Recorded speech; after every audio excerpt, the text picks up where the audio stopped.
Running shoe design for runners, London Marathon Edition.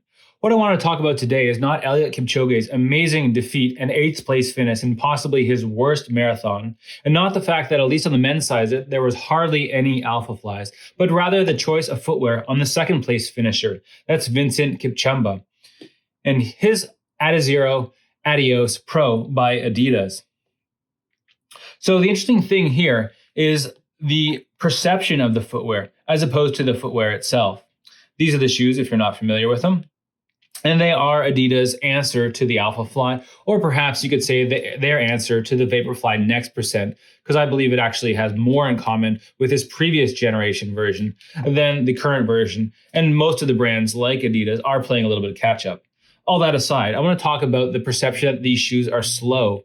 So obviously these shoes are not slow from a performance point of view, and Vincent Kipchumba is perfect evidence of that. And I haven't worn the shoe, so I can't speak to the actual on-foot feel or even the construction because I don't even have them in hand. But rather the comments that a lot of these shoes are getting, that they look slow. So let's take a comparison between these and the Alphaflys. The Alphaflys and the Adidas Adizero Pro, I don't know who names these things, have a lot in common. You can see that they both have a very high stack height. They both have a carbon fiber plate. They both have a lightweight upper material and some other design and construction features that are also in common. But let's talk about what's different. So looking at the Alphafly, there's a few design tricks, if you will, that Nike has done to make this shoe look fast. And I just want to point these out. These are not anything that's really new per se, and it's very common along many running shoes. But I think this is some of the difference between the two shoes and why they are perceived to be different. So the first to note is in terms of the stack height itself, the overall stack height is quite high, and both in the forefoot and the heel, you can see there's a lot of midsole. Now, what Nike has done in the forefoot, you can see here, is to break that up in two different ways. So to start with, there's some painting on the midsole that carries the upper color over. That's the white area on the midsole right here. In addition, you can see there's also lots of contouring. So there's lots of lines going on in this area. There's some detailing and lines and stuff over here. They also have, of course, some graphics. All of this adds to the idea that it's not one solid surface, but rather a combination of surfaces. Of course, key to this is also the forefoot Air Zoom Pod. And then also, I believe, the space right here that functions essentially as an arch or a waist area. Even though it's a little bit more closer to the toe than you might normally find, it creates a visual break between the front and the back of the shoe. Speaking of the back of the shoe, you can see we have the typical Nike heel here. They've been doing this since the very first Next Percent, or 4% rather. And that is this pointy kind of heel that, again, makes the shoe look quite aerodynamic because you have that line continuing. So the upper has a lot of dynamism to it. When we compare this to the Adidas shoe, you'll see what I'm talking about. So looking at the Adidas shoe, you can see,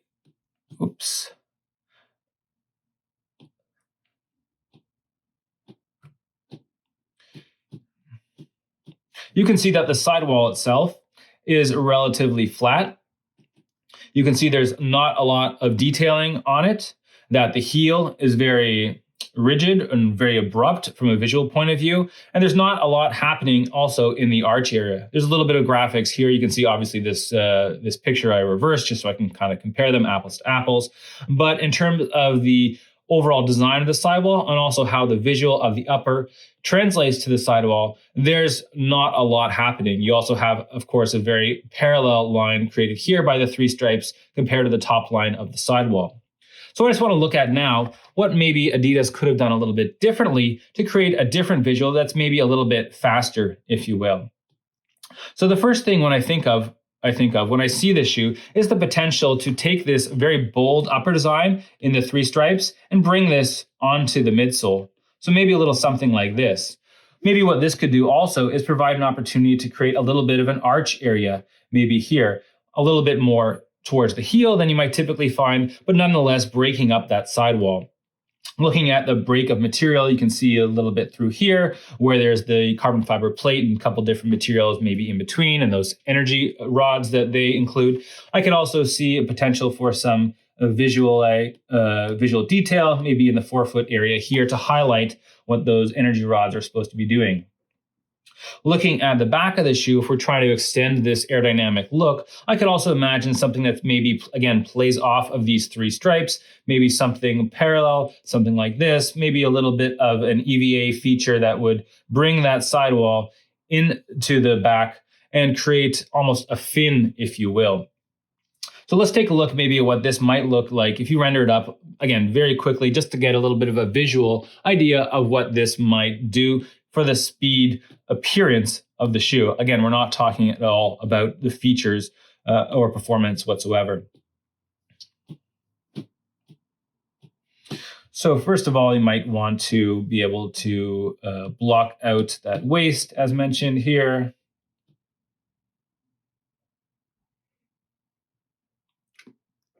Might want to make that midsole connect visually.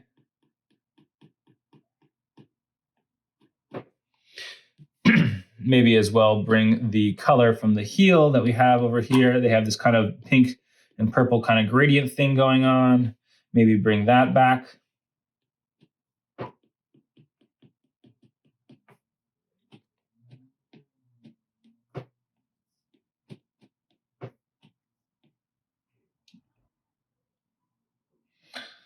Maybe even continuing that on the rest of these three stripes.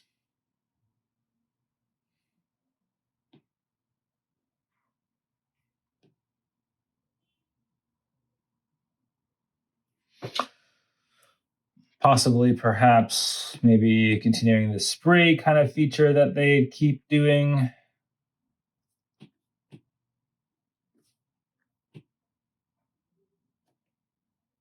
A little something like that, maybe.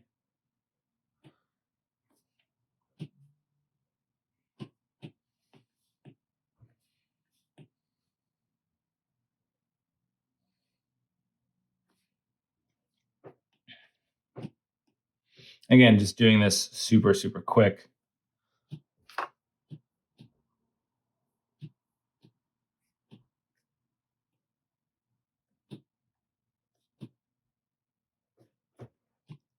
Okay. Maybe bring that spray a little further down.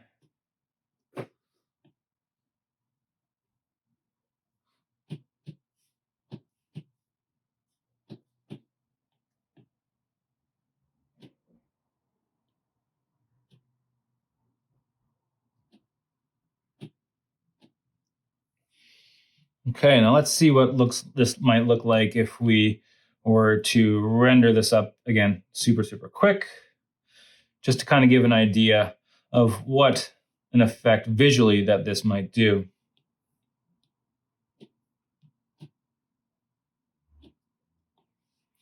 So as mentioned, some contouring in the forefoot I think would help. Contouring, of course, that waist area I think is a key area to kind of making this shoe feel a little faster. And then building out this feature maybe in the heel, however that might work. Again, figure that out in real life is not my concern right now. And maybe even some contouring on the continuation of this three stripe feature going across the midsole. Again, this would be a painted type of effect that you'd have on the midsole. So you can see here starting to add a little bit more of a 3D look and a little bit more of geometry and design detailing. Again, doing this super, super quick. Let's pop in some highlights maybe.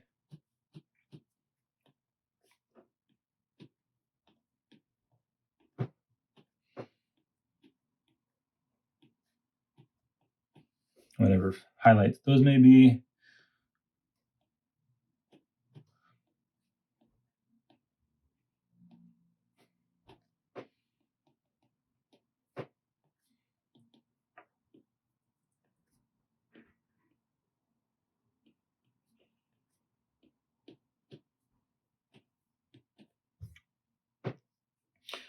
Maybe a little bit more contouring then on the midsole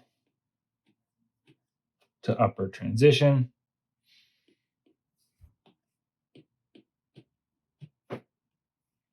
And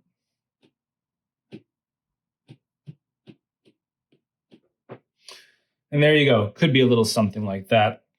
Let's just drop some shadows in there now for that waist.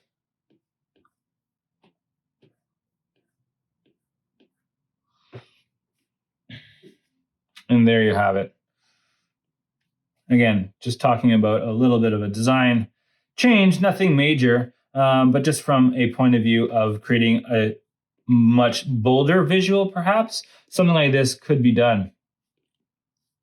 So I don't know if this is any better. And I'm not saying that perhaps Adidas made the wrong decision. I'm certainly not critiquing their design or execution. Again, I don't have the shoe in hand, but just wanted to address some of the comments that are going around on the internet that the Adidas shoe may not be as fast looking as the Nike and some of the design tricks that designers often use to be able to compare the two.